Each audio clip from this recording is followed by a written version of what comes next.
They tried everything. Money, machines, the world's best doctors. But nothing could stop the illness that was killing her. Ava Whitmore, the most powerful CEO in the country, was fading fast. That is, until a single drop of blood from a man no one expected changed everything. He was a widowed veteran, a father, living quietly in the shadows. She was a woman who had never known love without conditions.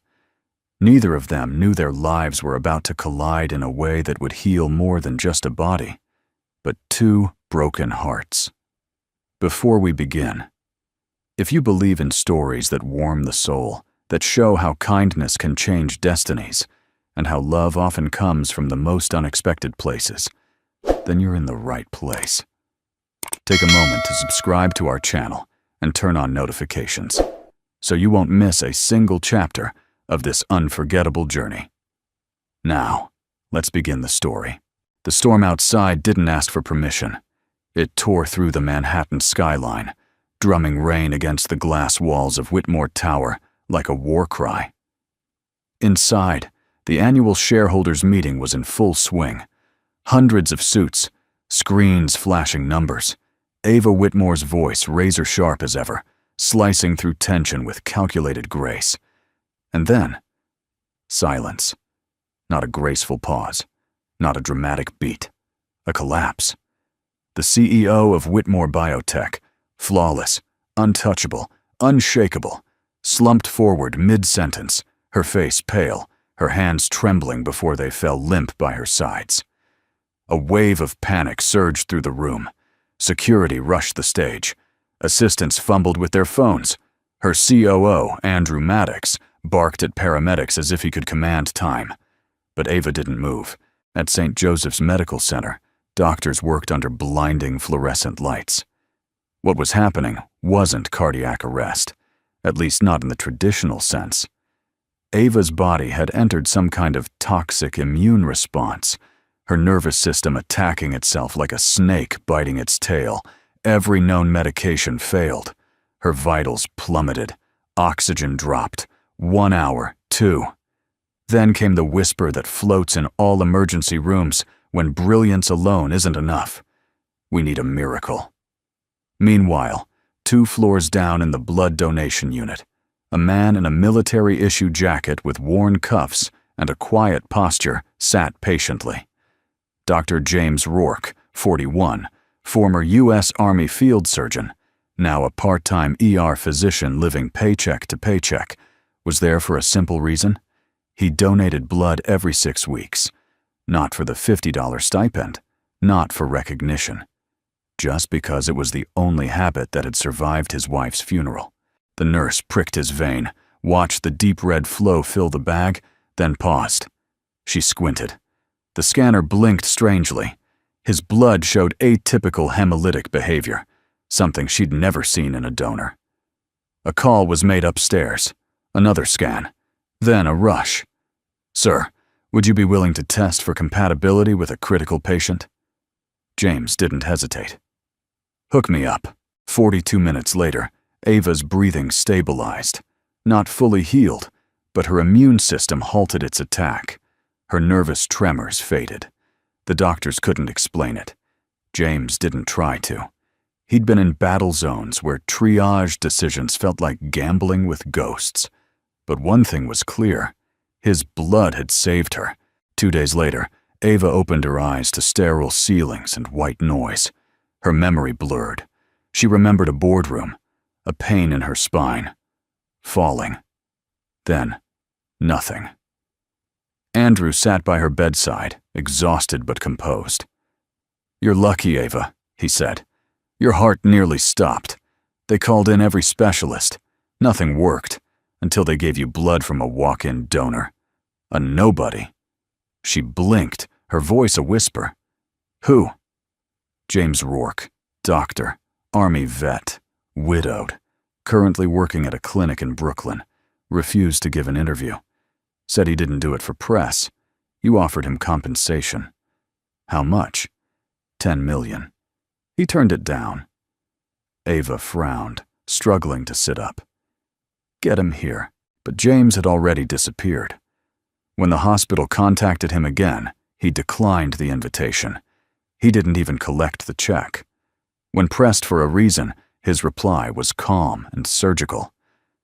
"I'm not interested in being anyone's hero. I did what was needed. That's enough." The media got wind of it. "The billionaire saved by a stranger" headlined everywhere. But no one could pin down the man. No LinkedIn, no social media, no photos beyond an old military ID. He had refused interviews, declined Ava's legal team, and ignored corporate emissaries sent to negotiate. He even changed his phone number. That's when Ava's curiosity turned personal. She was not used to being ignored. Not as a CEO, not as a woman. Since the age of 14, she'd been the youngest in every room. Youngest valedictorian, youngest biotech patent holder, youngest to sit at the table with billion-dollar contracts. People listened when she spoke. They asked to listen. But this man, this ghost of a soldier, had saved her life and then disappeared like she was just another patient on a battlefield. And that bothered her. In her recovery suite, she sat by the window while rain returned to the city, softer this time. She held the anonymous blood donor report in one hand, her IV line in the other. "Dr. James Rourke," she said aloud, as if invoking his name would make him appear. 3 blocks away, James stood silently in his daughter's room, tucking in Amelia for the night. 10 years old, bright-eyed, a bookworm like her late mother. She had no idea her father had just saved the most powerful woman in New York. "Dad," she mumbled sleepily, "do you ever miss the army?" He paused. "Sometimes, but not the reasons I left." She was quiet, then asked, "Did you help someone today?" He looked out the window toward the city lights. "Yes," he said. "I helped someone, and that would be enough. For now." The first thing you'd notice walking into James Rourke's home was how quiet it was. Not in the cold, empty way that loneliness leaves behind, but in the way a man builds stillness around him like armor. The 2-bedroom apartment, nestled above a florist in the quieter part of Brooklyn, was sparse. Worn hardwood floors, mismatched chairs, and books stacked against the walls instead of trophies. The kitchen smelled faintly of coffee and chamomile. On the fridge were exactly 2 magnets, one shaped like a stethoscope, the other a photo of Amelia at age 5, holding a drawing of her late mother. James sat at the small dining table, sorting through paperwork, while Amelia worked through math homework beside him. Her hair was tied in a lopsided ponytail, a pencil between her teeth as she squinted at the numbers. "You know," she said without looking up, "if you let me get a cat, this place wouldn't feel so much like a bunker." He looked at her over the rim of his coffee mug. "Cats and asthma don't get along, kiddo. You had asthma when you were 5, not now. That's like banning pizza because you choked on it once." He smirked. It was a traumatic pizza. She rolled her eyes, then went back to writing. James was halfway through reviewing his patient charts when his phone buzzed. Unknown number. Again. He let it ring. 10 seconds later, a text came in. "Mr. Rourke, please call back. This concerns Ava Whitmore's medical condition. Whitmore MedOps." He stared at it. There had been 5 calls in the past 2 days. 4 emails. 1 couriered envelope. All from the same company. All politely persistent. All ignored. Meanwhile, in a private lab inside Whitmore Biotech's executive clinic, Ava Whitmore sat in silence, her hands clasped tightly, as she watched the test results flicker onto the screen. The lead researcher adjusted his glasses. "We triple-checked. Your condition's progression isn't just halted, it's regressing. Nerve inflammation is down. Your autoimmune markers are stabilizing." Ava blinked. Because of his blood? Because of something in his blood. It's not just compatibility. His blood carries a rare antigenic structure that somehow rewires the neural immune communication. We've never seen anything like it. So I need more. The doctor hesitated. With his levels, we can't extract too frequently without causing harm. Ideally, we'd want access to him in a clinical setting. If he's open to longer-term contribution, he already declined. May I ask why? She exhaled, jaw tight. Because James Rourke doesn't want to be bought. That afternoon, James stood in the break room of the urgent care clinic where he worked weekends. He was pouring cold coffee into a paper cup when the door opened. The woman who entered didn't wear makeup or heels, just dark jeans, a navy coat, and the same eyes that had once commanded billion-dollar rooms. "Ava Whitmore," he said simply, as if she were a neighbor stopping by to borrow sugar. "James. You tracked me down to a walk-in clinic. I'm thorough."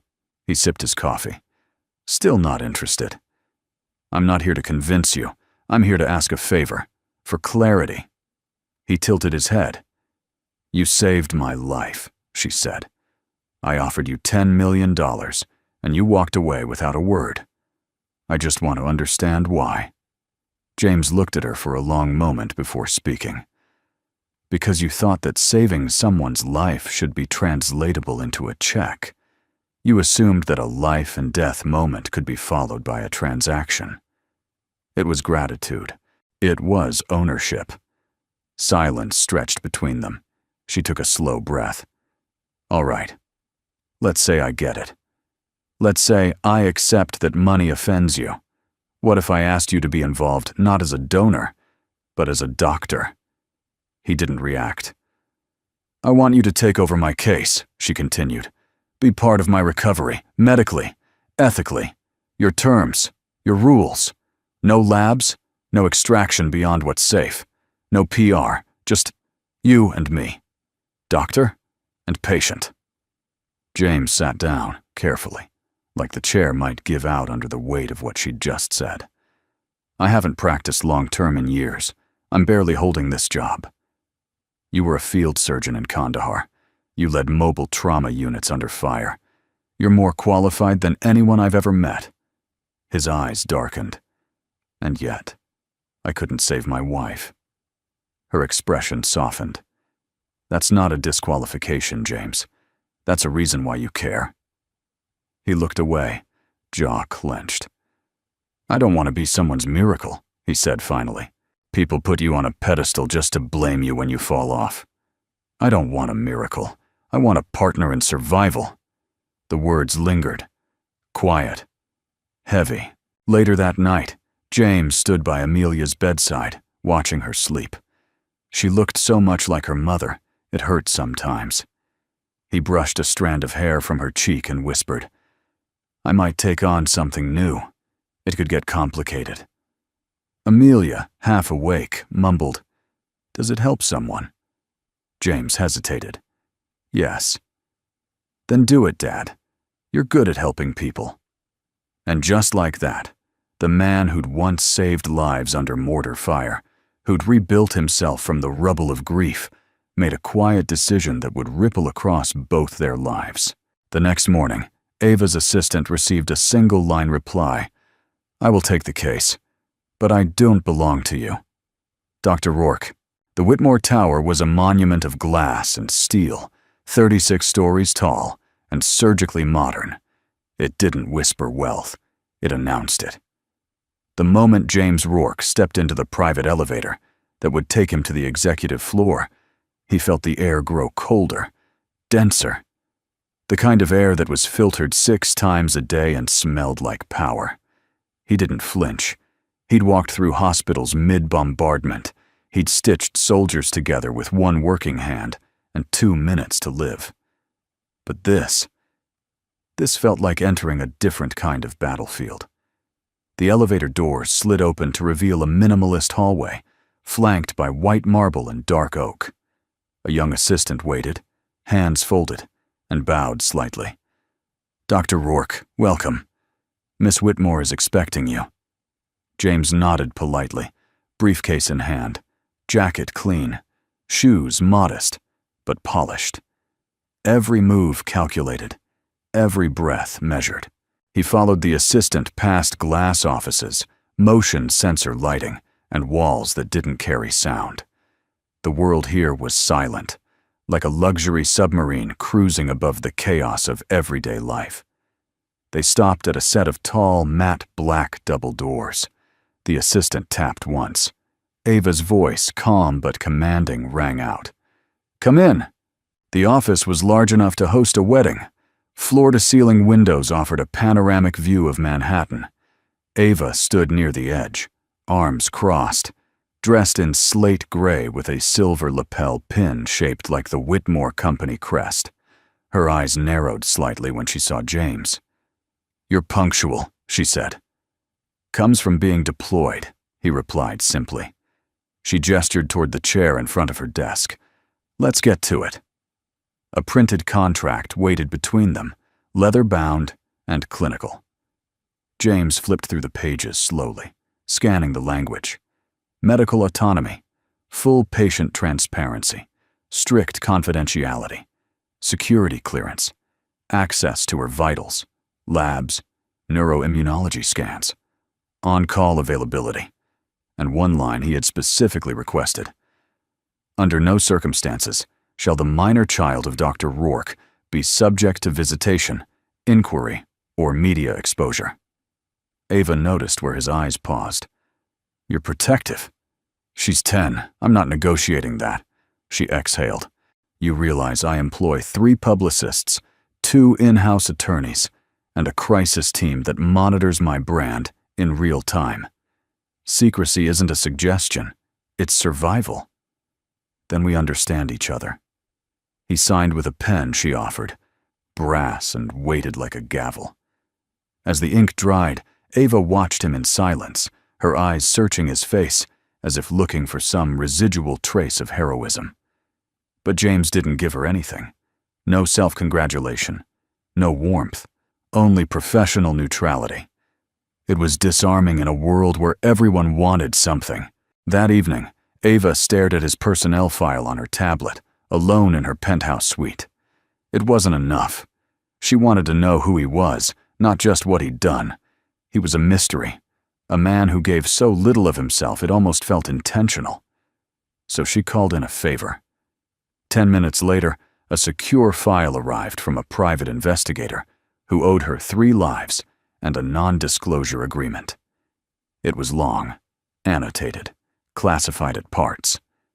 But the highlight, the first sharp jab to the chest, was his military medical citation. Lieutenant Colonel James Rourke, U.S. Army recipient of the Distinguished Service Cross for extreme valor and medical innovation under live fire. Credited with pioneering mobile trauma response units during the Kandahar offensives. Dozens of lives saved. Wounds stabilized under duress. Field protocols now standard across NATO operations. But deeper down in the file, the tone shifted. There was a section marked Personal History. Redacted. She decrypted it using her internal keycard access. What she read next made her stomach twist. Name: Emily Rourke. Date of death: May 9th. Place of death: All Saints Memorial Hospital. Cause: adverse drug interaction. Opioid antagonist mislabeled as sedative. Attending physician: James Rourke. There was a note attached. One line, cold and clinical. Doctor withdrew from surgical practice 28 days after incident. Ava placed the tablet down carefully, as if it might break under the weight of its content. He had tried to save her too, his own wife, and failed. The next morning, James entered the clinical suite assigned to him on the 34th floor. It had everything he needed: smart displays, lab access, neural imaging tools, and a direct connection to Ava's biometric data.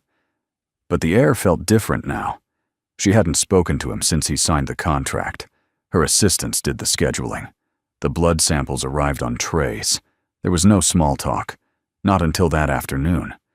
She walked in without warning, no heels this time, just quiet steps and unreadable eyes. "You could have said no," she said, standing by the window.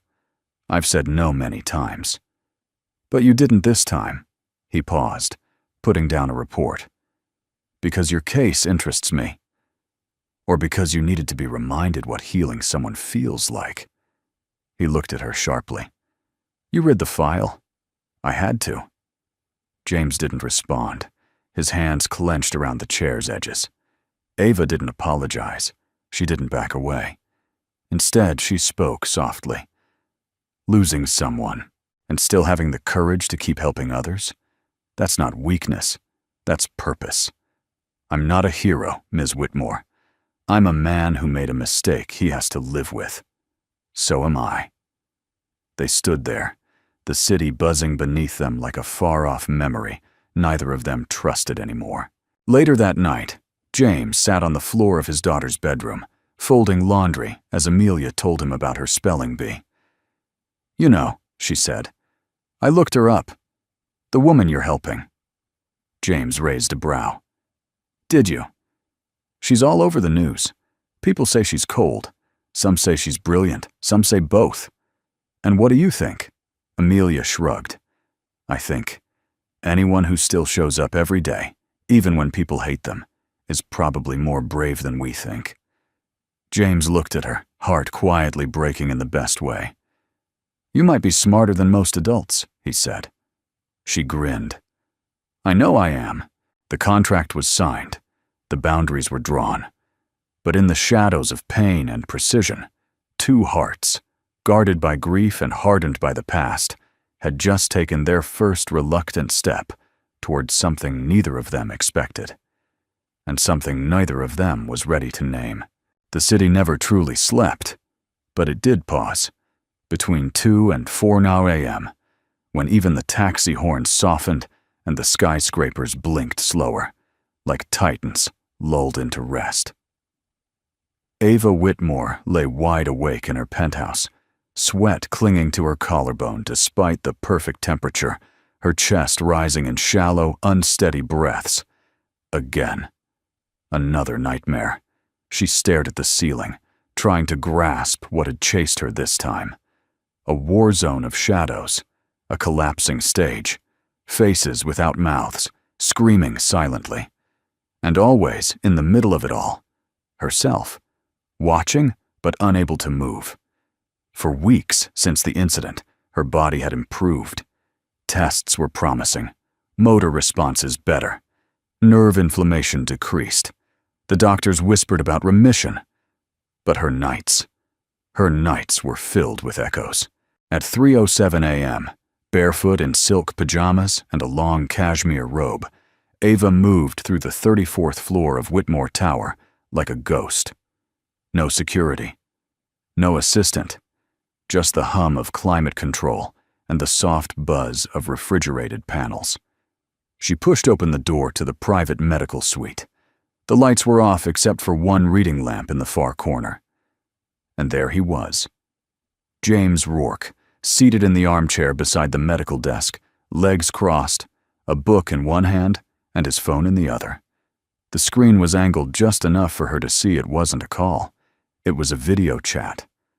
On the screen, a little girl lay curled under floral sheets, a stuffed owl in her arms.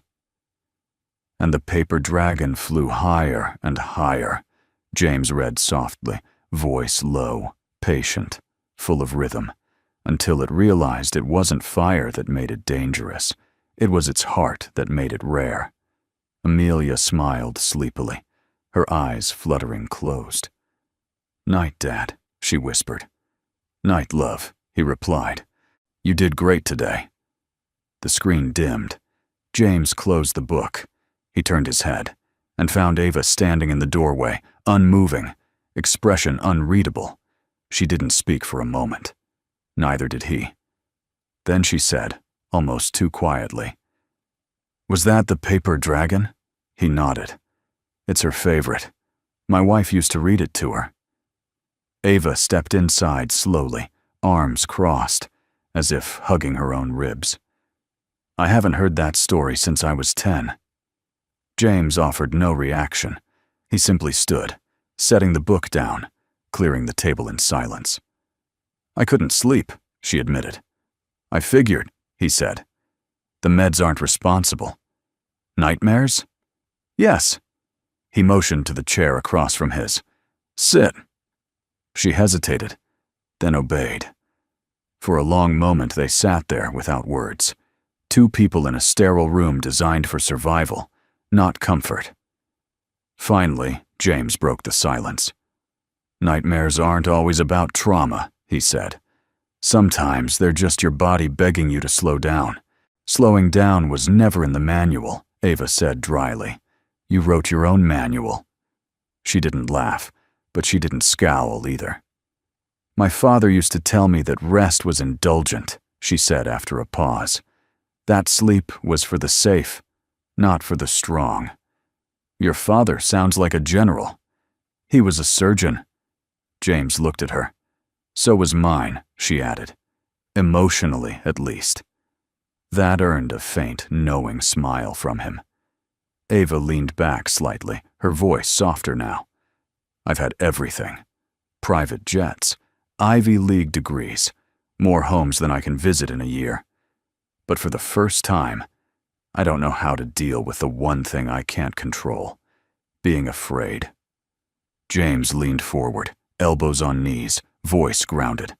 Fear's not weakness, it's a warning, the body's version of wisdom. She met his eyes. And what if I ignore it? Then it finds another way to remind you. Nightmares, panic, isolation. Eventually, illness. She lowered her gaze. Maybe that's how I ended up here in the first place. Silence returned, but it wasn't cold. It had shifted, become shared, not imposed. You're good with her, Ava said suddenly. James raised a brow. Amelia, the way you spoke to her, the way she smiled. You're raising her alone? He nodded. I envy that. That surprised him. You envy being a single parent? No, I envy having someone who looks at you like that, like you're the center of their world. She stood, wrapping the robe tighter around her frame. Her vulnerability was raw, but not fragile, just honest. I should go, she murmured. James didn't stop her, but as she reached the door, she turned back. That quote, she said. The one about the dragon's heart, it's not in the original version. He smiled faintly. I added it. For Amelia. Ava held his gaze. I think, she said slowly, you're not just helping me recover physically. I think your blood's doing something else too.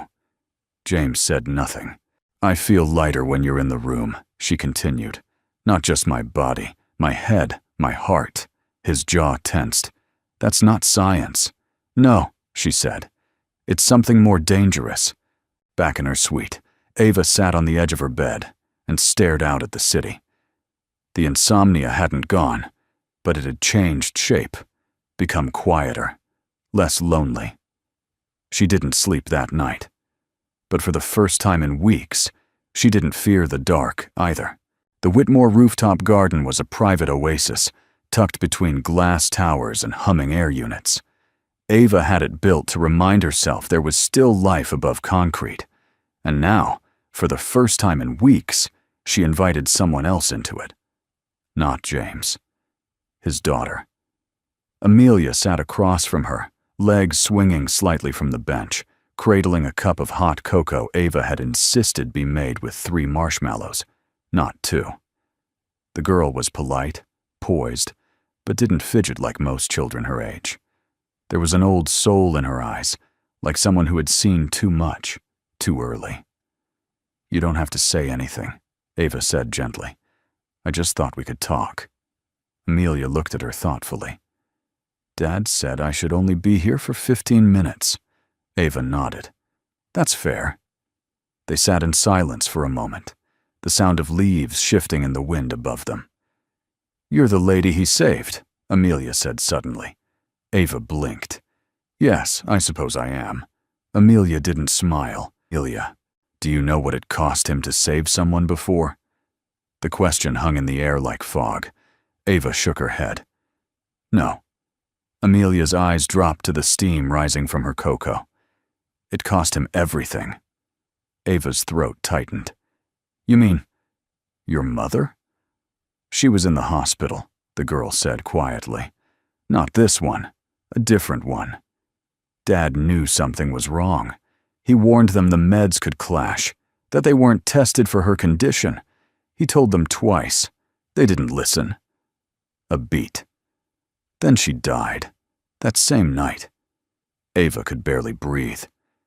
He got angry, Amelia continued. He shouted, not like scary shouting, but like someone who'd lost a part of his soul. Ava leaned forward. What happened to him after that? They told him he overstepped, that he made the hospital look bad. So he left. Or maybe they made him leave. I don't know which. Amelia looked up now, eyes sharp and wise beyond her years. So, when he says no to helping you too much, it's not because he's mean. It's because he already gave too much once, and no one gave anything back. Ava stood frozen in the elevator. She had excused herself calmly, even smiled at Amelia. But inside her chest, thunder cracked. When the elevator doors opened, James was waiting outside the lab. His face was steel. You went around me, he said flatly. You spoke to my daughter. I asked. She agreed, Ava replied, trying to stay calm. She's 10. You're the most powerful woman in the state. What part of that feels like consent to you? His voice didn't rise, but the force behind it was undeniable. I wasn't interrogating her. You were manipulating her. I wasn't, Ava said, stepping closer. She told me about your wife. James's jaw clenched. That's not her story to tell. No, James, it's yours. But you never did. You treat me like a stranger holding a needle, but I'm the one who almost died. I deserve to know why the man who saved me can barely look me in the eye. His voice cracked this time. Because every time I do, I remember what it cost me to care. Ava faltered. The room swelled with unspoken truths. Pain clashed with pride, grief with guilt. For a moment, neither of them spoke. Then Ava said quietly, I looked into it. Into the records. James stiffened. You reported the interaction, she continued. 3 times. About the cross-reaction risk in the medication. You logged everything. You were ignored. James closed his eyes. Ava, stop. You didn't lose your career because you were reckless. You lost it because you weren't. Because no one wanted to admit they were wrong until it was too late. James's voice was a whisper now. I told them she had an autoimmune variant, that the immunosuppressants would shut her down if they were dosed together. But they didn't want delays. She was just another patient on a clock. And they killed her. His eyes opened, red-rimmed but blazing. Yes, he said. They did. Later that night, Ava sat alone in her study, surrounded by open case files and medical memos she had retrieved through private legal channels. Some were heavily redacted, others eerily clear. Her hands shook as she turned the final page, the autopsy notes. It was all there. Dates, names, warnings, filed and ignored. She now held the truth that had haunted James in silence for years. He hadn't just been a doctor. He had been right. The next morning, Ava stood at the front door of the guest apartment, where James and Amelia were staying on the Whitmore campus. She knocked. No response. She knocked again. The door opened slowly. James looked at her, exhausted, guarded. I didn't come to fight, Ava said. I came to apologize. He said nothing. I crossed a line, she admitted. I was so desperate to understand you, I forgot to respect the wall you built to protect what matters most. Still, silence. I read it all, she added. Everything.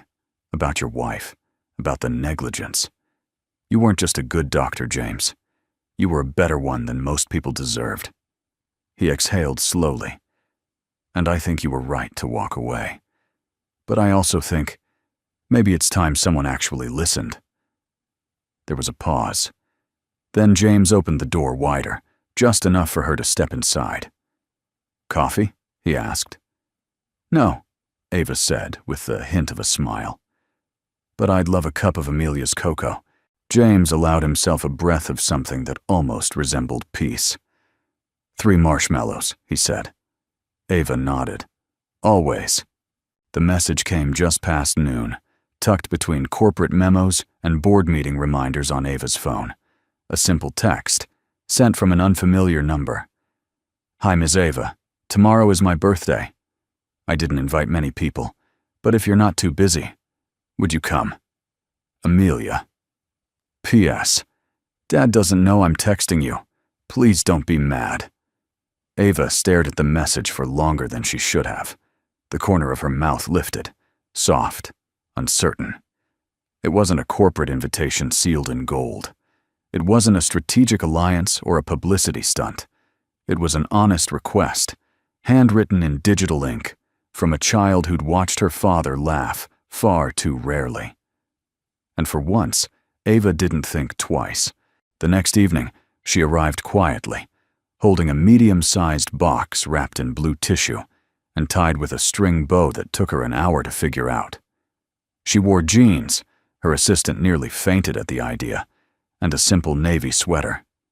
No makeup, no security detail, just Ava. The neighborhood was unremarkable, a row of low-rent duplexes tucked between an elementary school and a tired strip mall.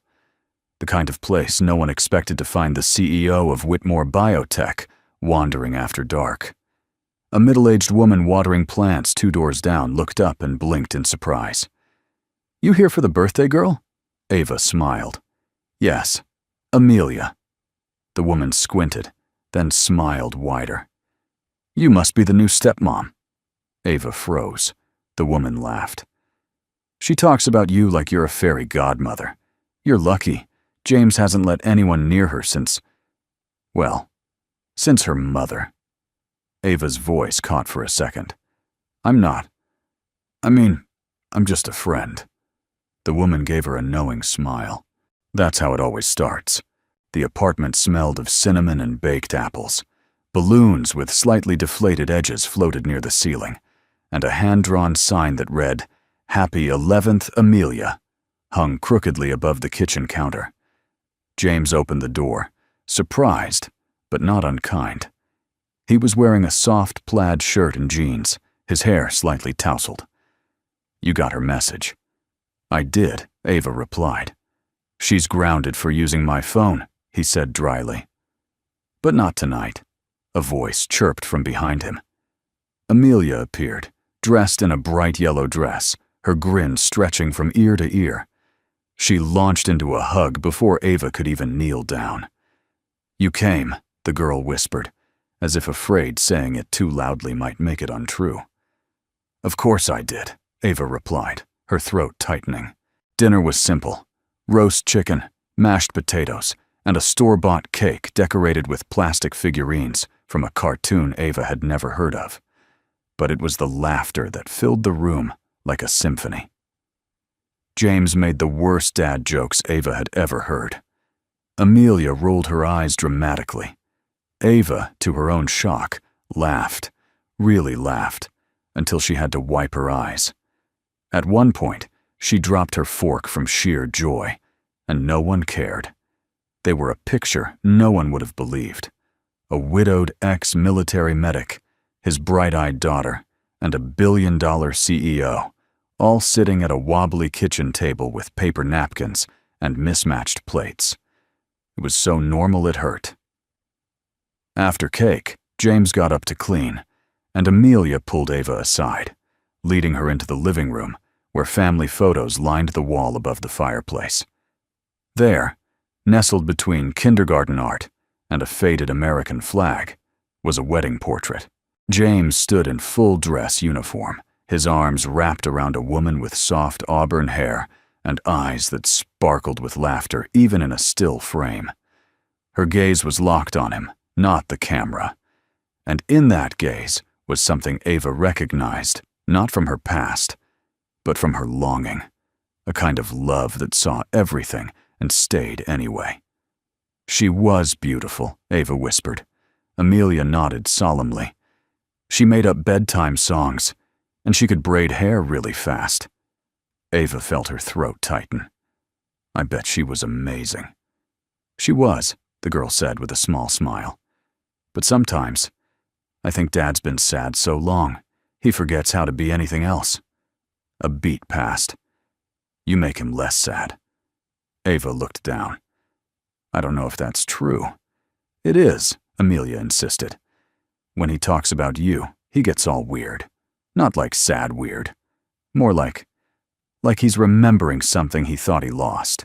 Later, as James walked her to the door, Ava hesitated on the threshold.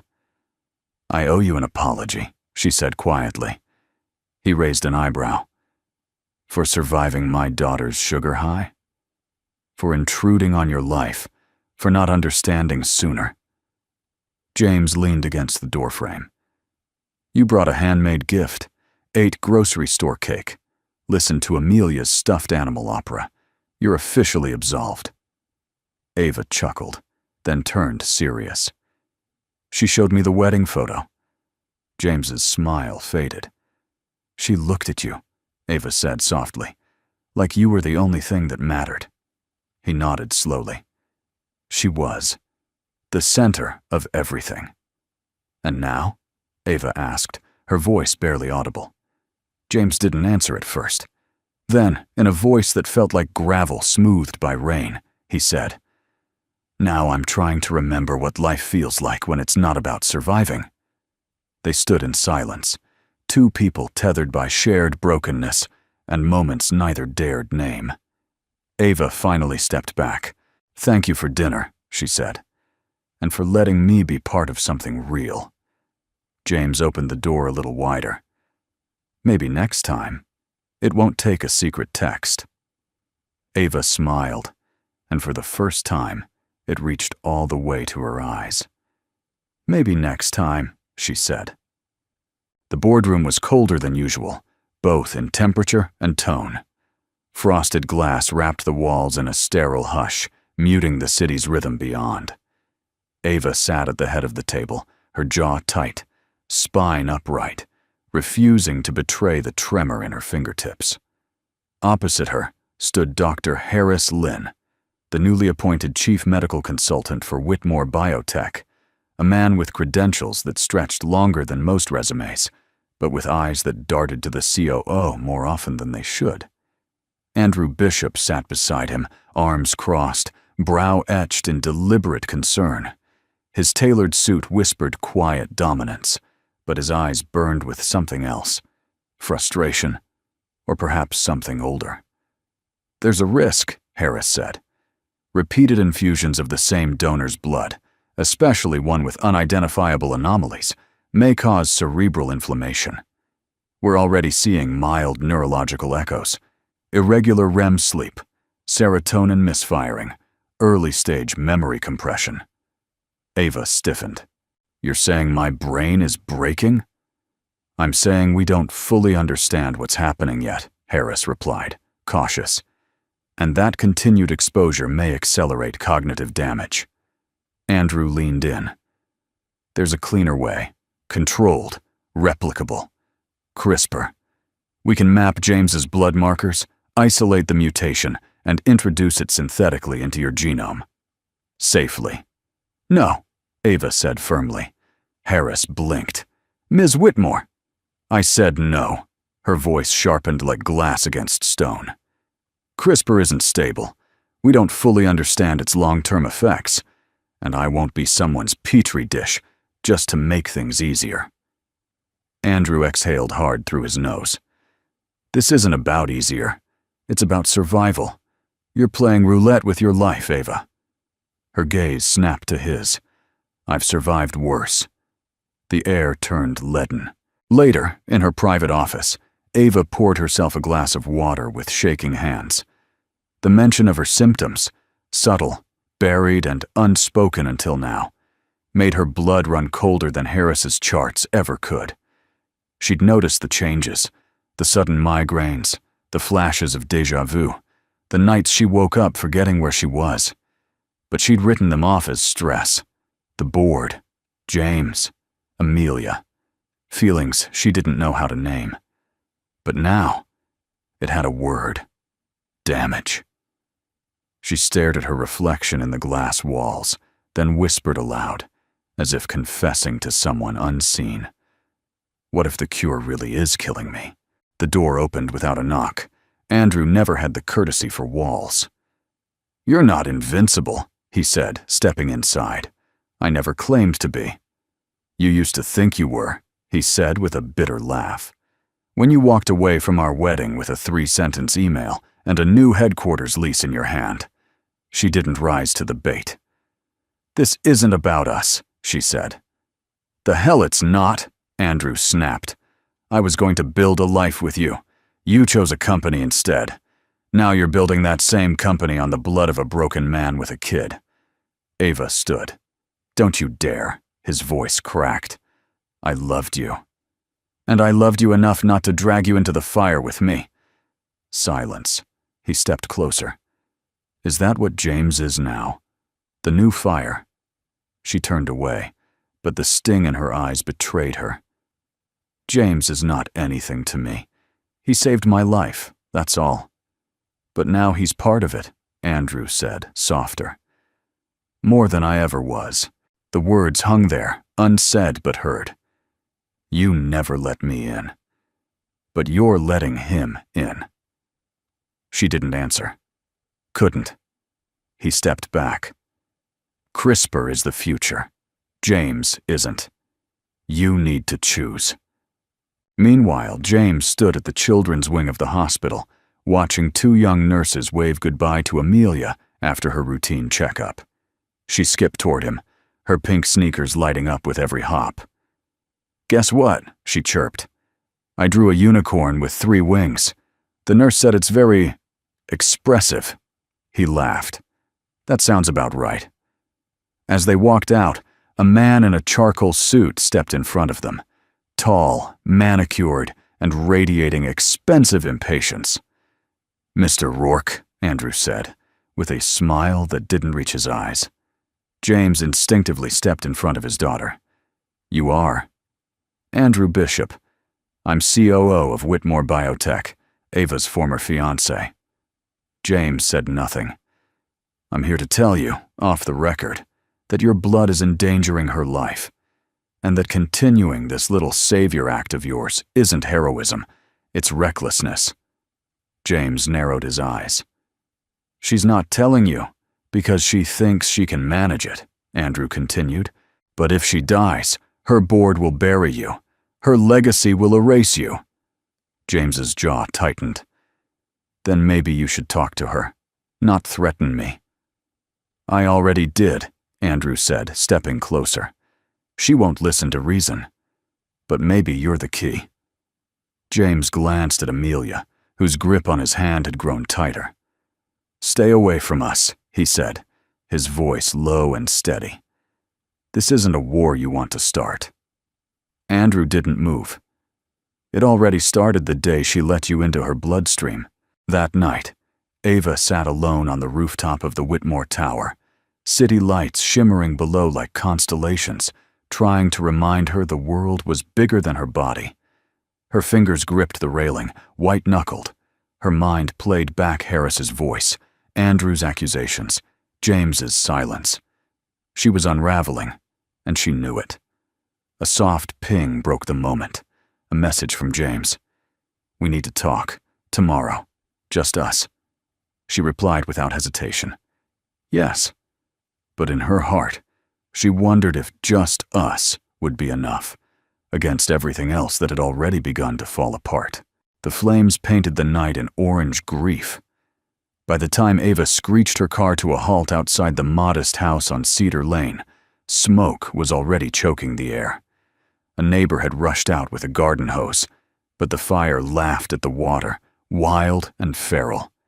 Inside, through the flickering curtains, Ava could see shadows moving, tiny, frantic. Amelia. Without hesitation, she sprinted forward, ignoring the screaming in her lungs. The front door was cracked open. She pushed through. The heat slapped her. Smoke clawed at her eyes. But Ava didn't stop. "Amelia!" she yelled. A faint cry answered. from the hallway. She ducked low and stumbled forward, knees scraping wood, arms outstretched. Then, small fingers, trembling, found her wrist. Amelia's face was streaked with soot and tears, coughing uncontrollably. "I'm here," Ava whispered, wrapping her arms around the girl. "I've got you." With every ounce of strength, she carried Amelia toward the door, just as part of the ceiling gave way behind them with a deafening crack. Fire licked at their heels as they burst outside, collapsing into the cold grass. James's car screeched in from the corner, gravel spitting beneath his tires. He barely stopped before leaping out. "Amelia!" he cried. She ran into his arms, still coughing, still shaking. Ava sat frozen on the lawn, her chest heaving. Her blazer was scorched, her palms blistered. But her eyes never left James. The next morning, what remained of the house was a smoldering skeleton. Blackened beams, charred memories. Years of grief and quiet healing turned to ash in one careless night. The fire department had ruled it an electrical accident. Faulty wiring, they said. Outdated sockets, maybe a power surge. But James wasn't buying it. Not after he'd rewired that house himself. Not after a neighbor mentioned seeing a man in a dark coat outside the night before, pacing like he didn't belong. Not after what Andrew had said.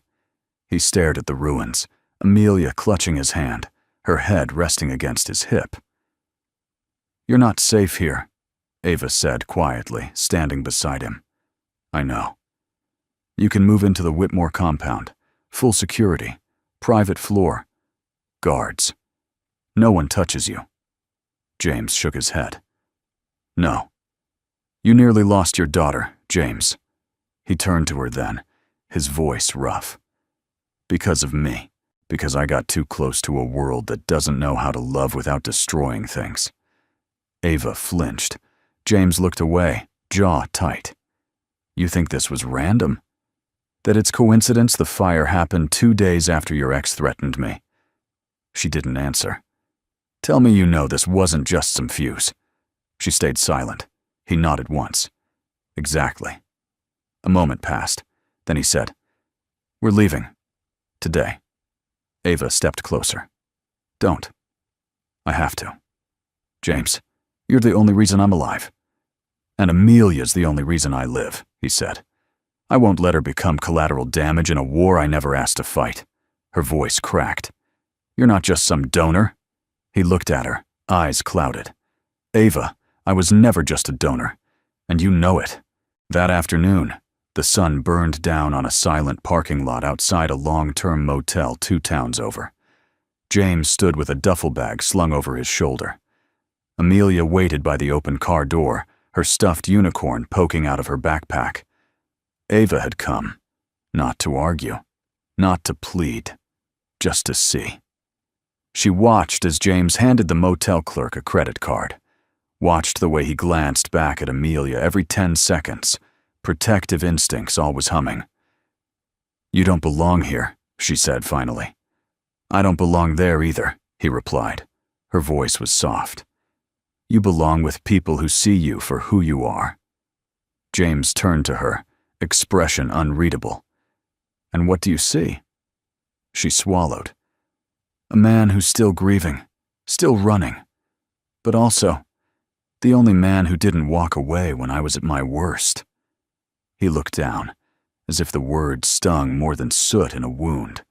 She stepped forward, pressed a small folder into his hands. "What is this?" "Backups, every drop of your medical research, all the lab notes, mapped blood analyses, everything we learned while you treated me. Keep it. Start over if you want." He opened the folder slightly, scanning the pages. His breath caught. "You shouldn't have." "I needed to," she interrupted. "Because I may be your patient, James, but I'm not your chain. I won't hold you back." James blinked hard. "Promise me something," she whispered. "What? If?" Her voice shook. "If I relapse again. Don't come back out of guilt. Only come back if your heart tells you to." A long silence. Then James did something unexpected.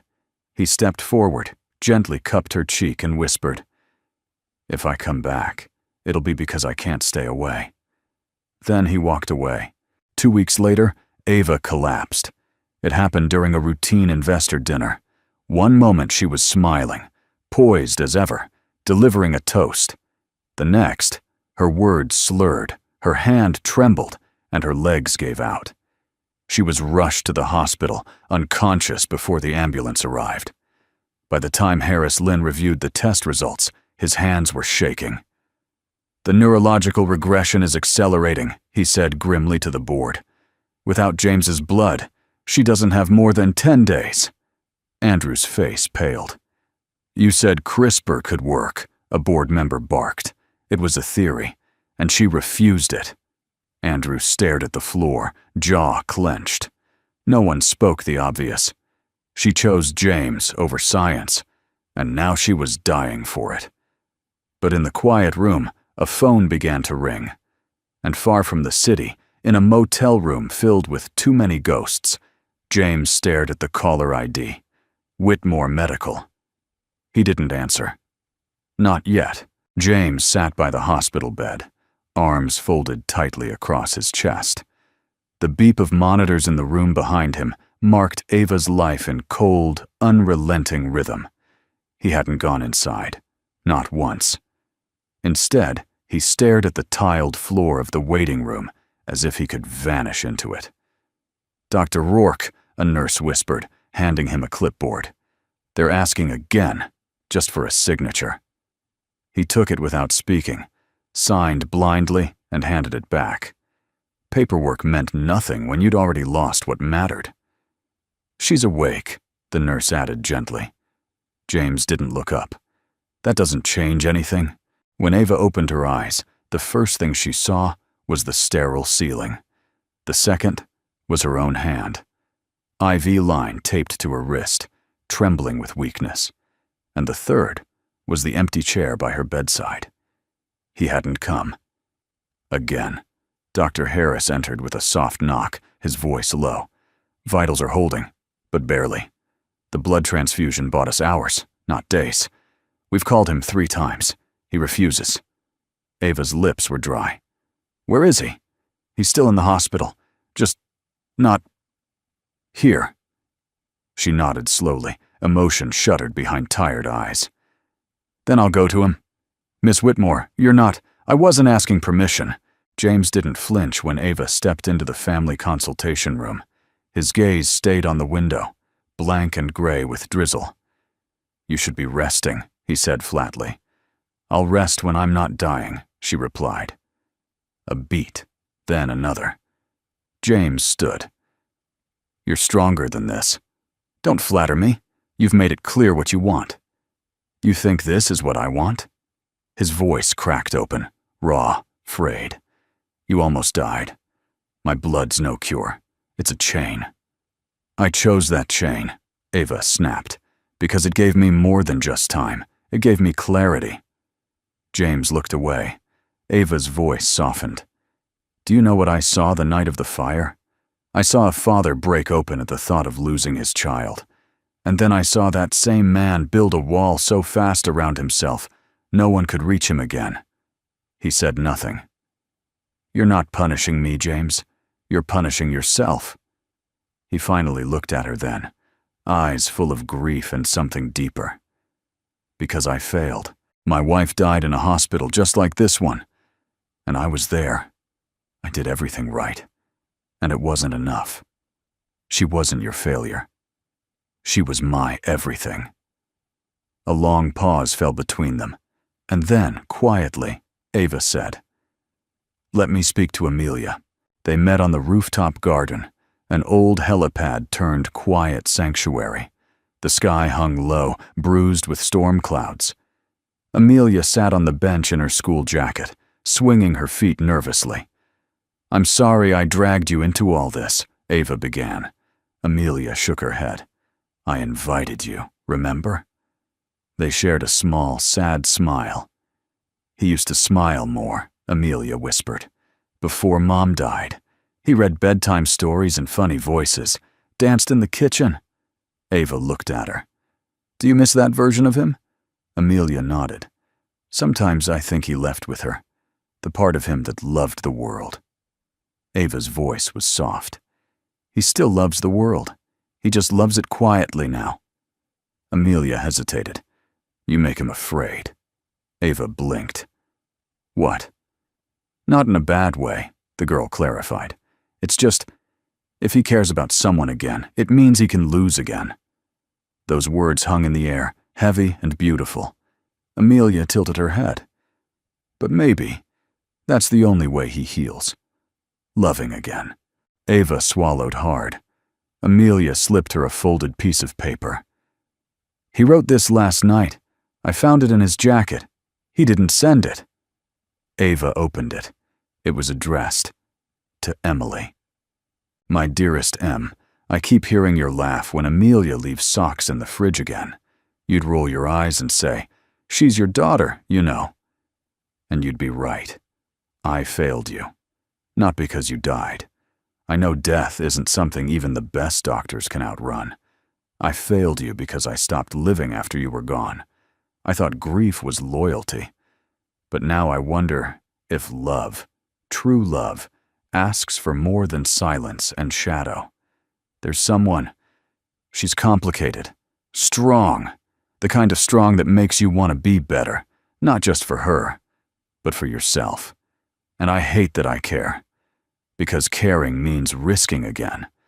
But not caring, it's not life, it's just survival. I miss you, Em. I'll always love you. But maybe the best way to honor your love is to not die with you. Yours, always, James. That night, Ava sat alone in her hospital room, holding the letter in her hands, tears slipping silently down her cheeks. She didn't know what tomorrow would bring, but she knew now. He wasn't gone. Not really. His heart had just been waiting for permission. And maybe, just maybe, it had come from the only voice he'd never stop listening to. His daughters. The grand ballroom of the Whitmore Tower hadn't seen this many cameras in years. Reporters packed shoulder to shoulder beneath glittering chandeliers, their lenses trained on the sleek, steel podium at the center of the stage.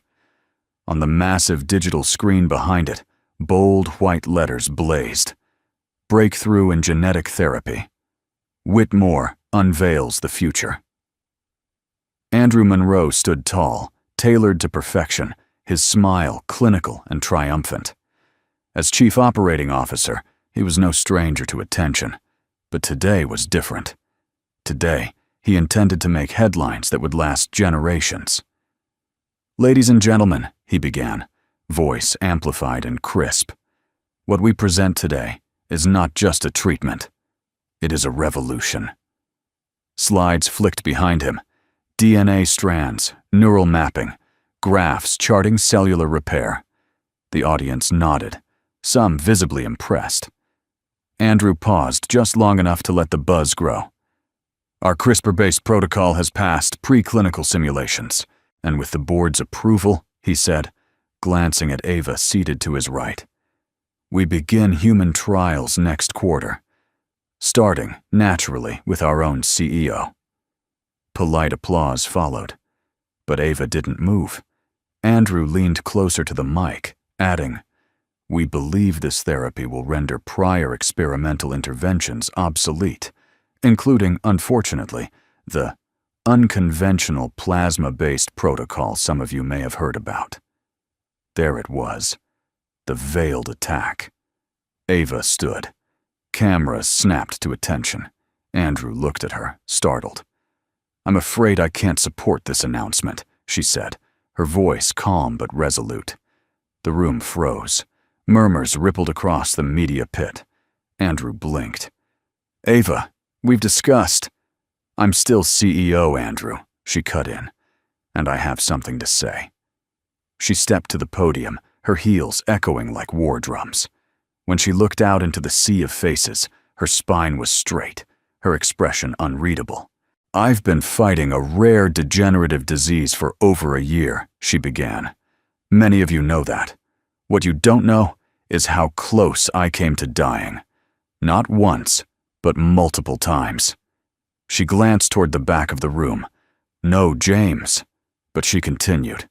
"There was no cure, no trial, no miracle drug. There was only one thing that gave me time. A blood transfusion. From a man who never asked to be in the spotlight. A man who once served this country, lost his wife in a hospital that failed her, and still found it in his heart to save a stranger." The silence was absolute now. "I offered him $10 million, Ava said. "He refused. Not once, not twice, every time. Because some things, you don't put a price tag on." Andrew stepped forward, face tightening. "Ava, with all due respect, personal anecdotes are not policy. We are a biotech firm. We deal in facts." "Then let me give you one," Ava said, turning toward the audience again. "The man who saved my life, James Rourke, is the same doctor who 5 years ago filed a report warning of a drug interaction that led to the death of his wife. A report that was ignored by a hospital board seeking faster approvals." The room exploded. Reporters shouted over each other. Microphones lunged forward. One journalist stood up with a tablet in hand. "Is it true the case was buried?" Ava nodded. "Until last week, when I reopened the investigation." Andrew's face paled. "And now," she continued, her voice rising above the noise, "the evidence has cleared his name. He didn't fail her. The system did." Twist dropped. Silence again. Then applause. Slow at first, then rising. Andrew's jaw tensed, but he said nothing. Ava stepped back, breathing unevenly. Not from sickness, but release. 5 years of injustice undone in 5 minutes. Later, in the quiet of her office, Ava sat by the window overlooking the city. Her hands trembled, not from fear, but from the sheer emotional weight of what had just unfolded. The door opened softly behind her. She didn't turn. "I didn't think you'd come," she said. James's voice came low, gentle. "Neither did I." He stood behind her in silence for a moment. Then, "You didn't have to defend me like that." "I wasn't defending you," Ava said, still facing the skyline. "I was defending truth." A pause. "I thought you'd hate me," she whispered, "for turning it all public." He stepped closer. "You gave me back something I didn't think I deserved." She turned to face him, eyes searching his. "What's that?" He hesitated. A voice. For the first time in days, she smiled. It was small, but real. "You gave me more than that, James. You gave me time. Breath. A chance to feel alive again. I didn't want anything in return. I know," she whispered. "That's what makes it mean everything." He looked at her, really looked, and for the first time the walls around him began to crack. "I didn't come here to be your hero, Ava." "I didn't need one," she replied.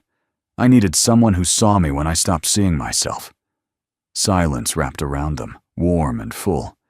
Then James asked, "What happens now?" Ava looked out at the city again. "Now? We keep going. And maybe this time, not alone." Outside, the media still buzzed with the story of the man who refused 10 million. But inside that room, something far greater had been earned. Respect, redemption, and the fragile beginnings of something that didn't yet have a name, but was real. And that, more than any press release, would last. The rain began sometime after midnight. It wasn't a gentle lullaby of water on rooftops. It was a furious, urgent downpour, pounding against hospital windows like the fists of a world refusing to sleep. The ER lights buzzed under pressure. Nurses moved quickly, voices clipped and trembling with urgency. James Rourke stood frozen in the doorway of Amelia's room, his military calm cracking with each second that passed. His daughter was seizing, her small body so full of life and laughter, now lay limp on the gurney, her skin pale and clammy, lips tinged blue. The doctors shouted orders. The monitors blared red. The attending's voice was sharp, precise. "We need blood. O negative. Cross-match failed. Platelets are collapsing." James tried to speak, but the words died in his throat. "I can give mine," he began. "You already have," the doctor cut in. "She's built antibodies after repeated transfusions. We can't risk another." James gripped the edge of the doorway. "Then find someone." "We're trying." But the clock was louder than hope. Then the doors burst open. Dripping wet, her designer coat soaked through, heels echoing with unrelenting resolve, Ava Whitmore strode in like a storm sent from the gods. "I'm O negative," she said. The nurse hesitated. "Ms. Whitmore, your condition." "I said take it," Ava snapped, unbuttoning her sleeve. "Now." James turned, stunned. "Ava, no. Your immune system's still weak." She looked at him, not as a CEO, not as a patient, but as a woman who had chosen her fight. "She's your daughter," she said quietly, "which means she's part of my life too." And without waiting for his permission, she offered her arm. The nurse moved quickly. The blood bag filled slowly, red against glass, thick with silent sacrifice. 2 hours later, the storm outside had dulled to a steady hush. But inside the ICU, the true storm had just passed. Amelia's vitals stabilized. The fever broke. Her chest rose and fell in shallow, even rhythm. She was safe. But Ava wasn't. James sat at her bedside, the IV drip hissing softly beside her face too pale for comfort. She looked like she was sleeping, but her breath was shallow, her lips dry. The doctor entered, hesitant. She collapsed from acute blood volume depletion. Her levels were already borderline. She shouldn't have stood up, let alone donated. James stared at Ava. His throat tightened. The doctor added, "But she may have just saved your daughter's life."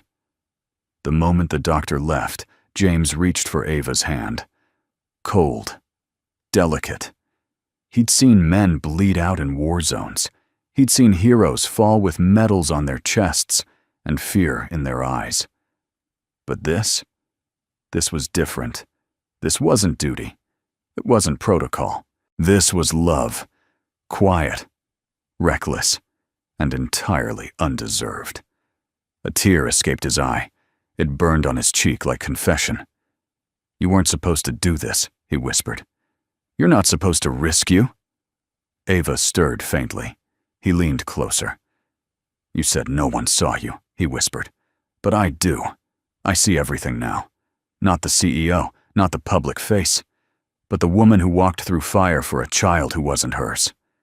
Her lips parted, barely a breath. "She is." James froze. Ava opened her eyes slowly. "She is. Mine too." He exhaled shakily, overcome. "You could have died." "You would have," she replied. And just like that, the storm inside him shattered. James bowed his head, forehead resting against her hand, silent tears running into her skin. In all his years of war, of loss, of surgeries done in tents and triage units, he'd never cried like this. Because it wasn't just about saving Amelia. It was about someone choosing to save her. Someone choosing him. Later that morning, as dawn peeked through the storm clouds, Amelia woke to find her father asleep in a chair beside Ava's bed, their hands still intertwined. She tiptoed into the room, wrapped in a hospital blanket. She paused at the doorway, watching them. She didn't speak, didn't move. She just smiled. Because even a child could see what two broken adults could not. This wasn't just survival anymore. This was the beginning of healing. Together. The sun had barely risen when James knocked on Ava's door. No fanfare, no entourage. Just him, in a soft gray sweater, worn jeans, and that same quiet gravity that always made the noise of the world seem to hush around him. Ava opened the door, her face still pale, but her eyes brighter than they'd been in weeks. She didn't speak. She didn't need to. "Get dressed," he said gently. "I want to show you something." The drive was quiet, scenic. He didn't say where they were going, and she didn't ask. It was the first time in years she had allowed herself to surrender, not to a man, but to a moment. They stopped near a quiet beach, still slick from the recent rains. The waves were gentle, brushing the sand with the kind of grace that only time could perfect. Ava stepped out barefoot, letting the sea wind tangle her hair. James walked beside her, close but not touching. The silence between them was rich, not awkward, not empty, but full of all the things that didn't need to be said. "You used to come here?" she asked. He nodded. "Before Amelia. Before the war. When I still believed that fixing things meant they stayed fixed." A small laugh escaped her lips. "And now? Now I know some things break to make room for something better." She turned to him, suddenly serious. "Why did you really bring me here?" James exhaled, searching her face as if memorizing it. "Because I needed you to see where I made a promise once, and I want to make another." Her heart thudded. He reached into his coat pocket and pulled out a simple seashell, smooth, white, unremarkable. But in his hand, it looked sacred. "When I was stationed overseas," he began, "every time I thought I wouldn't make it back, I'd imagine this place, this sound. The ocean doesn't demand anything from you. It just keeps going, no matter who leaves." He took her hand, gently, reverently. "If you make it through this, if you're still standing when this war is over, I want to marry you, Ava." The waves paused for her answer. She didn't cry. She didn't gasp. She just smiled. Small, quiet, and true. "No one's ever chosen me," she whispered, "not without knowing what I could give in return. Not without strings." James's voice dropped. "I'm not here for your empire. I'm here because you walked into a burning house to save my daughter. I'm here because you make me feel like I still have something left to fight for. And because when you're not in the room, nothing else makes sense anymore." She leaned her forehead against his, their breath mingling in the salty air. "You're insane," she said softly. "And yet, here you are." Back in the hospital 2 days later, the final round of tests came in. Dr. Leland, the hematologist who had overseen Ava's condition, stood at the edge of her bed with a look somewhere between astonishment and disbelief. "I don't know how to explain it," he said. "Your body's no longer responding to James's blood, which is a good thing." James stiffened. "You mean it's rejecting it?" "No," Leland replied, holding up the chart. "I mean it's not needing it anymore. Your immune system, it's evolved, adapted. The antibodies your body developed have compensated for the deficiency. In medical terms, you've stabilized." Ava blinked, stunned. "You're saying you're in remission," the doctor said with a soft smile. "Maybe even cured. And it happened faster than we've ever documented in a patient with your condition." James looked at her, eyes wide. Ava was speechless. Leland continued, closing the chart. "Sometimes the body just decides it wants to live." The room was silent as he left, leaving the weight of those words hanging in the air like a miracle too fragile to name. That night, as the city lights flickered beneath the hospital window, Ava stood beside James with her arms crossed. "I'm scared," she admitted. "Of what?" "Of living like this isn't temporary, of hoping." James turned to her, placing his hand over her heart. "You've survived boardrooms, lawsuits, betrayal, a failing body. You think hope is where you draw the line?" She laughed, this time with her whole chest. Then she reached up, brushing her fingers against the side of his face. "Promise me something," she whispered. "Anything. When you propose again, do it on a day that isn't soaked in needles and test results." He smiled. "Deal." "But James?" "Yeah?" She leaned in, resting her head against his chest, eyes closed. "I already said yes." The ocean still waited for them, and this time, when they returned, they would walk not as strangers who saved each other, but as two people who had learned the most powerful truth of all. Love isn't meant to be logical. It's meant to be real. The attic was dusty, quiet, and soaked in golden afternoon light slanting through the narrow window. James knelt beside an old cedar chest, the kind that still smelled faintly of lavender and thyme.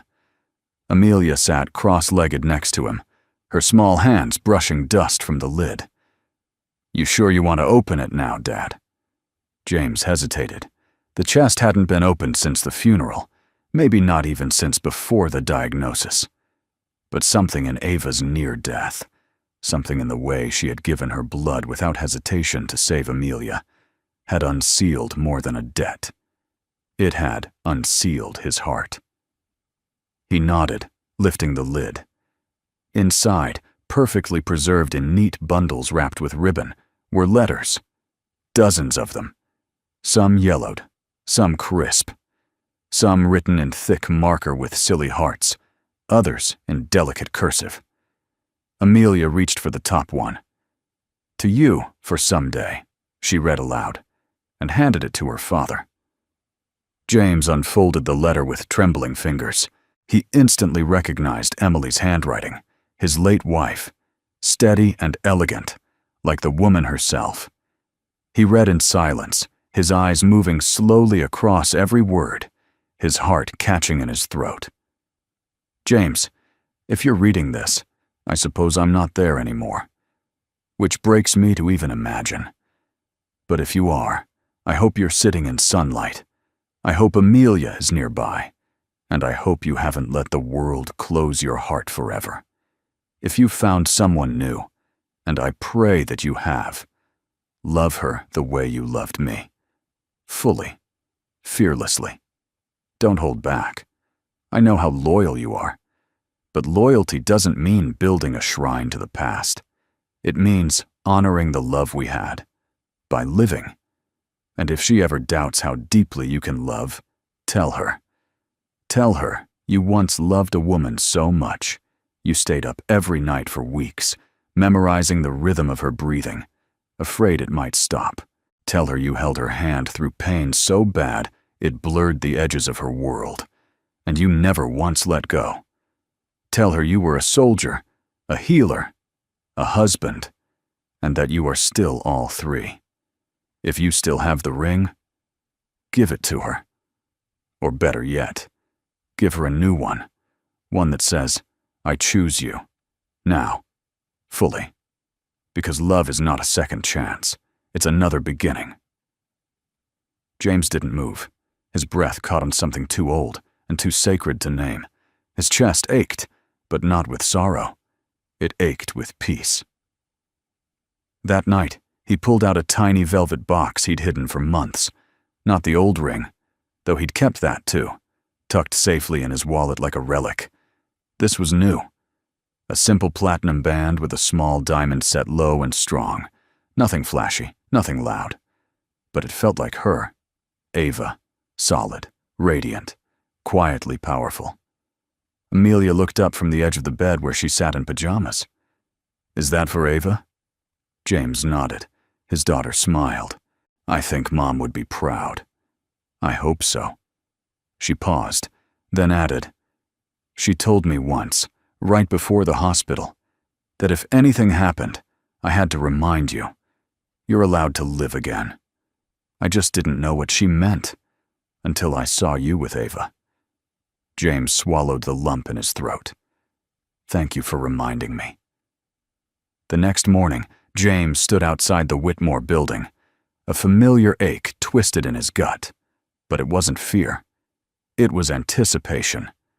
He entered through the service door, the same way he had the first time, back when he was just the anonymous donor, the reluctant savior.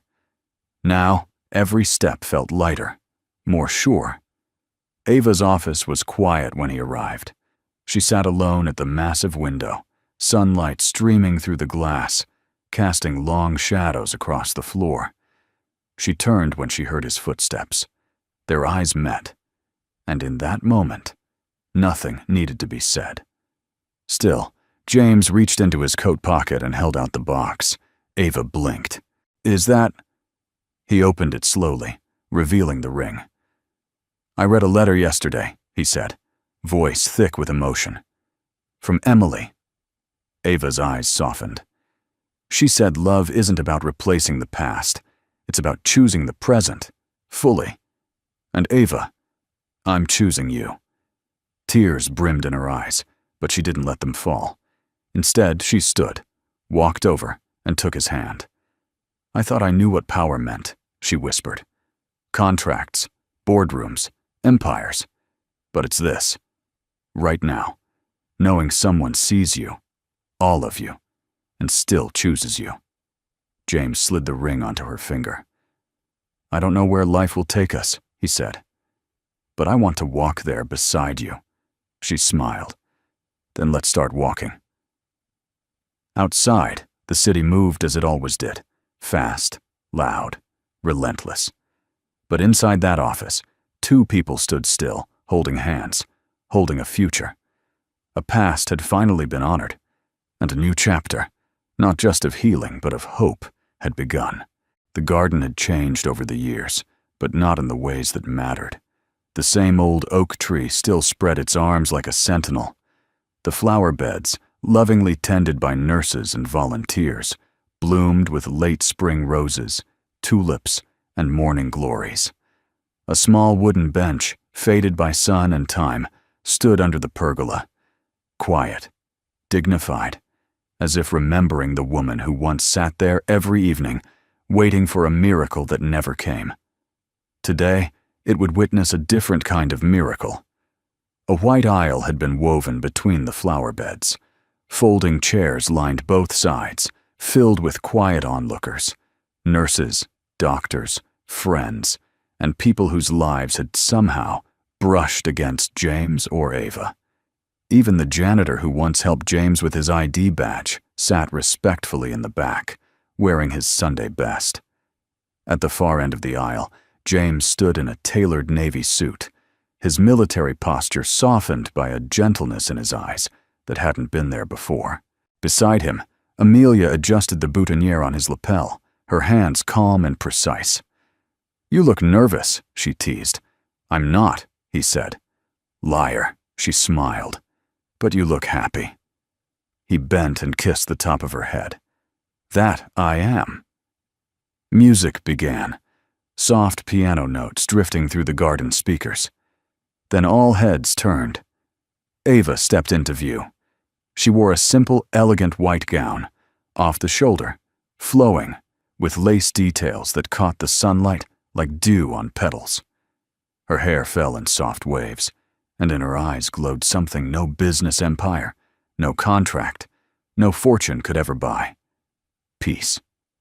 On her arm stood Alfred Whitmore, still tall, still formidable, but now with tears shining unashamedly in his eyes.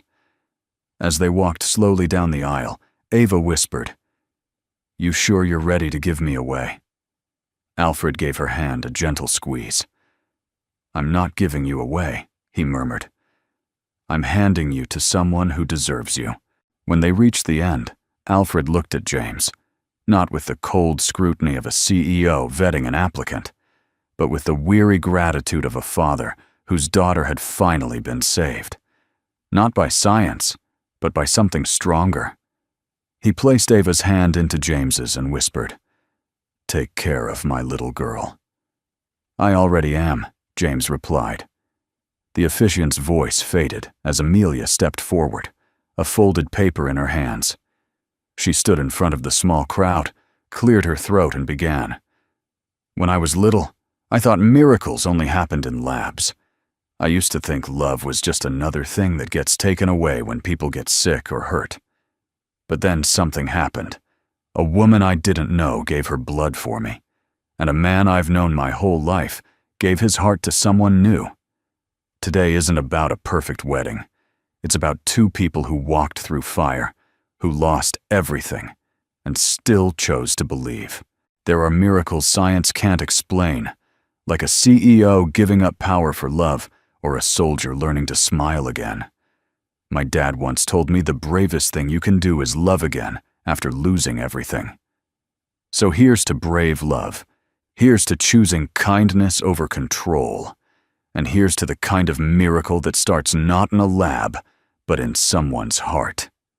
She stepped back, her voice trembling but proud. The crowd fell silent, the weight of her words lingering like sunlight after rain. Ava turned to James. "I thought I needed a cure," she said, her voice breaking. "But what I really needed was someone who saw me, not as a CEO, not as a patient, but just me." James took her hand. "You were never broken, Ava. You were just tired of holding everything alone." They exchanged vows, simple, heartfelt. Ava's. "I vow to never hide behind numbers and headlines again. I vow to love not from behind walls, but with open hands." James's.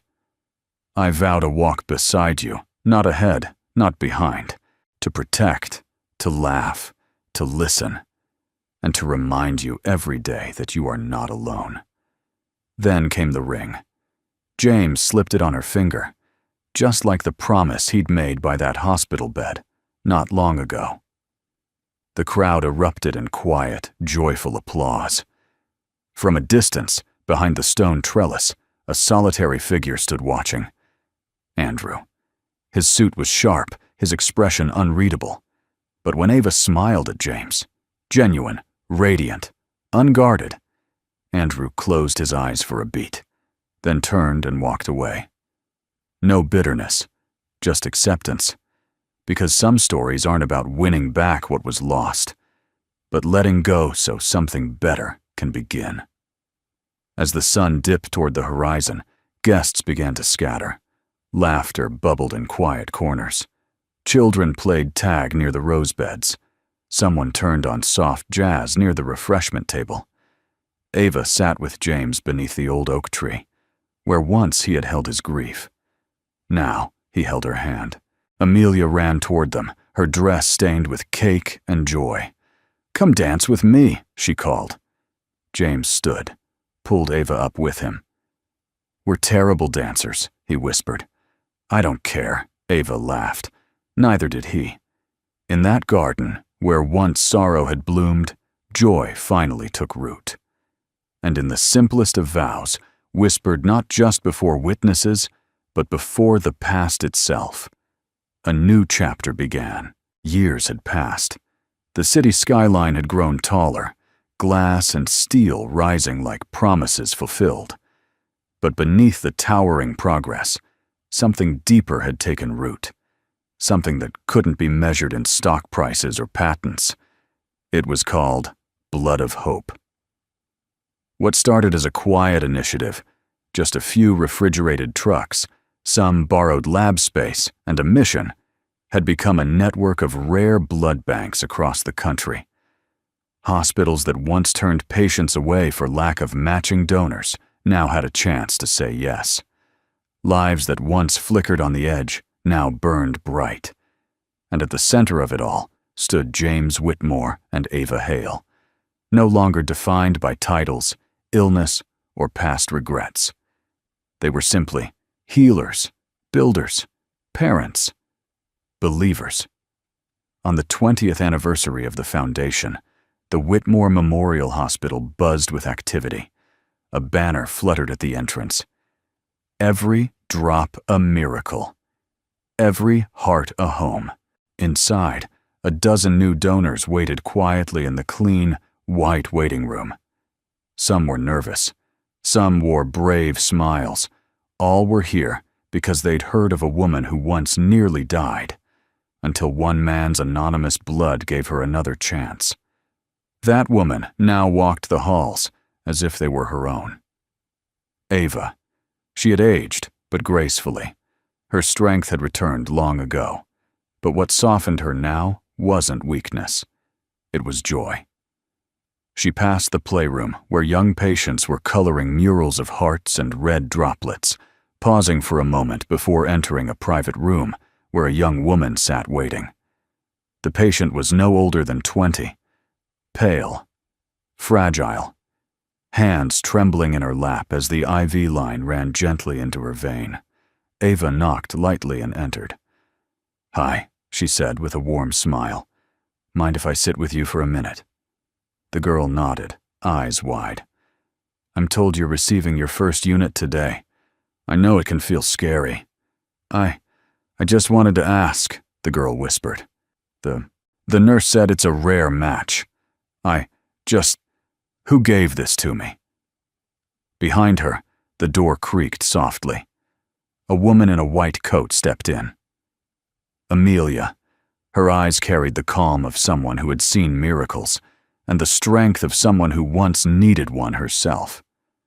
She walked over to the patient, checking the monitor briefly, then knelt to eye level.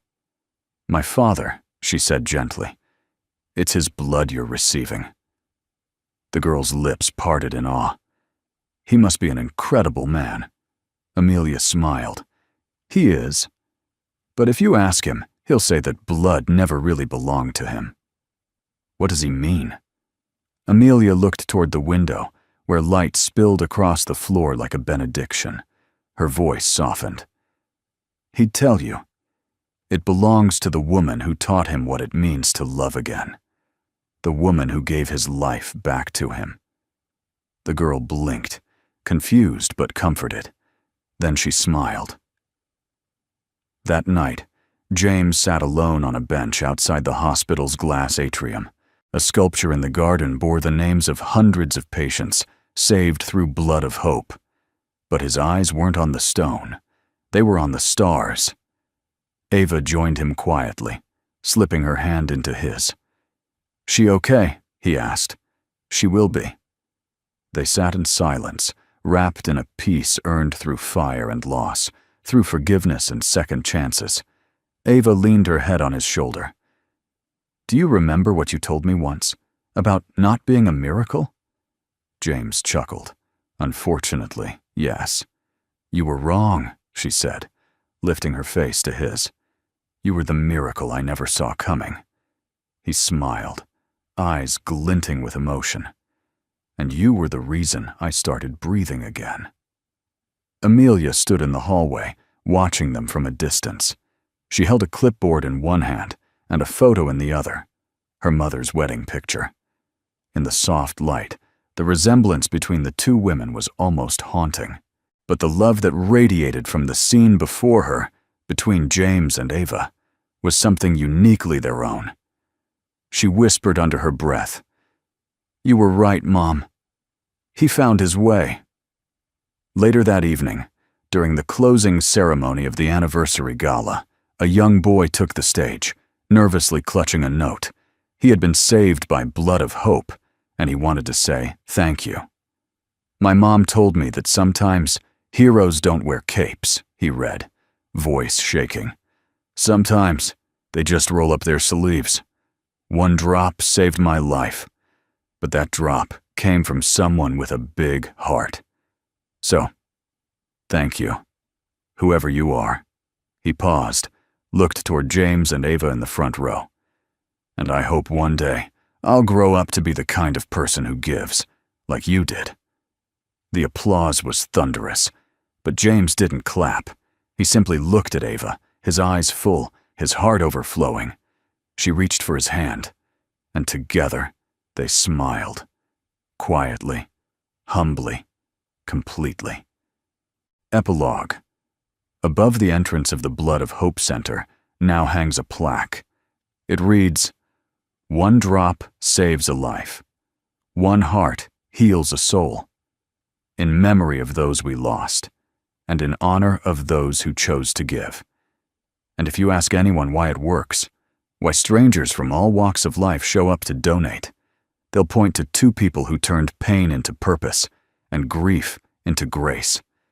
not because they were perfect, but because they were willing to forgive, to love, to begin again. And that was their story. A story that reminds us, sometimes a single act of kindness, even as small as giving blood, can change not just a life, but a legacy. We'd love to know, where are you watching from? Share with us in the comments below. Your stories, your presence, mean the world to us. If this story touched your heart, please subscribe to our channel for more tales that inspire, heal, and remind us all of the goodness still out there. Thank you for spending your time with us. Wishing you peace, love, and a heart full of hope. Until next time.